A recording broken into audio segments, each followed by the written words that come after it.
This is the Dollemore Daily, and I'm Jesse Dollemore. I don't know if you watched yesterday the hearing of the Oversight Committee where Republicans paraded Hunter Biden through the mud. It was an exercise in cruelty. Now look, I don't have any affinity or affection or loyalty to Hunter Biden. By all measure that I can see, he is a wildly privileged, rich kid. He certainly has benefited from his father being a historic politician in the United States, without a doubt. I don't have that benefit. So, whatever. Do your thing. Don't hurt anybody. Whatever.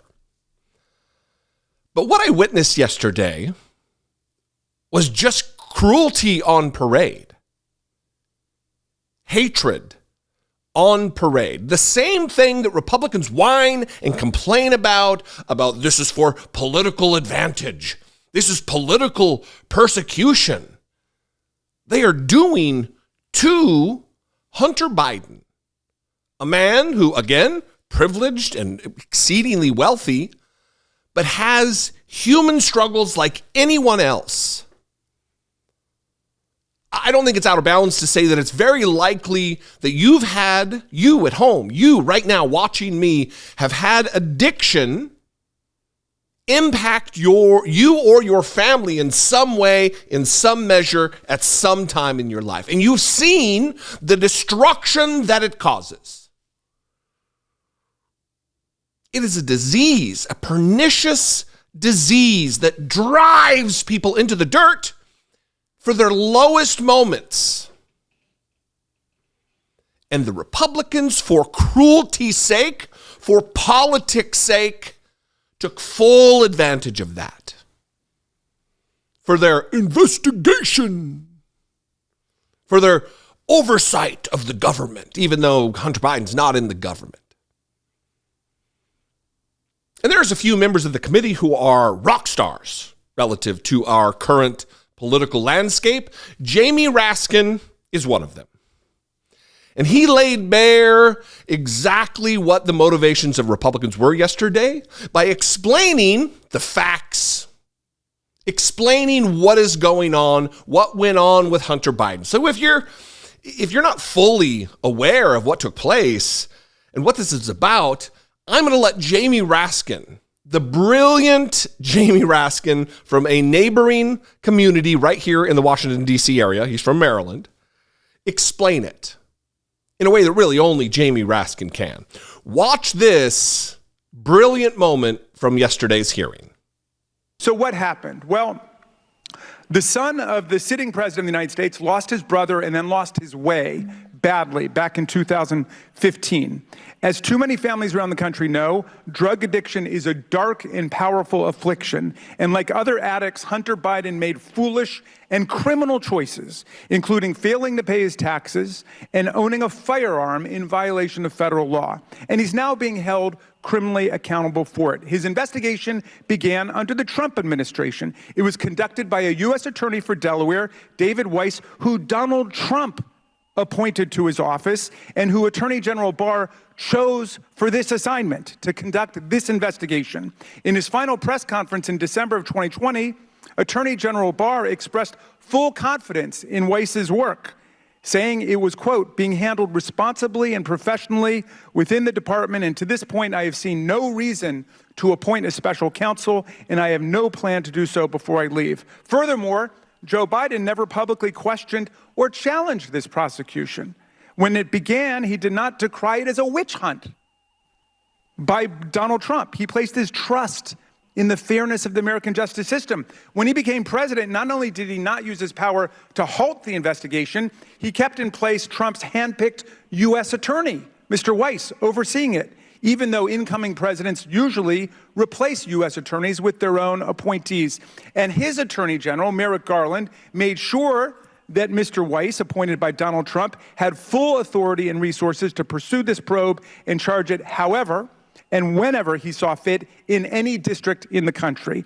And in the past few weeks, as Hunter Biden accepted a guilty plea, the president and his attorney general have done nothing to interfere with the case, which is overseen by a federal judge appointed by, yes, Donald Trump. Joe Biden, at every turn, and look, you know me well enough if you watch me for any length of time, if there's criticism to be leveled at Joe Biden, I'm going to do it. But Joe Biden, in this case, avoided even the very appearance of impropriety at every single step. Hunter Biden has answered for his crimes. He has pleaded guilty to crimes, accepting the consequence the legal consequence. Was it enough? Maybe not. Maybe not. It depends on your perspective. I don't think it's enough. I think he got a pretty good deal. But that's not the question. The question is, was it corrupt? Was that good deal corruption? And there is zero evidence of that. Even yesterday, after the parade, the fiasco, the nonsense, the idiocy put on by Republicans, no evidence of corruption was presented. What was presented was cruelty and barbaricness on the part of Republicans. Marjorie Taylor Greene, others. For Republicans, cruelty is the point. I was very, very upset. I have a video coming out at 3 p.m. Eastern time.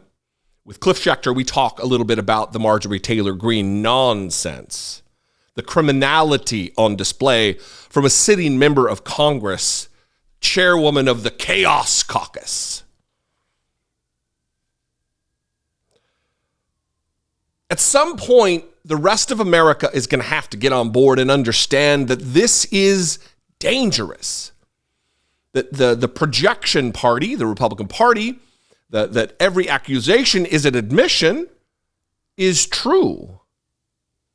They whine and cry and wail with gnashing of teeth about the weaponization of government as they are weaponizing government against private citizens. Can you imagine if this was the treatment of Don Jr. or Ivanka or Eric Trump, if they were dragged before Congress and had private, intimate photos shared? I'm not going to get into that. We cover it in the next video. Anyway, I want to hear from you. Let's mix it up in the comments. You can call, leave me a brief voicemail, 714-576-4054. Of course, you can email me, as always, daily@dollemore.com. Look, it doesn't take much to be kind. It takes even less to just be neutral and normal. But even that is too much effort for Republicans. If you appreciate my work, if I bring you value, please consider supporting my work. Click the join button below, become a channel member, click the super thanks button below, or go over to patreon.com/IDoubtIt podcast. I'll see you next time. Follow me on social media. I'm at Dollemore. I'll see you there. And I'll see you next time. Be genuine. Take care of one another.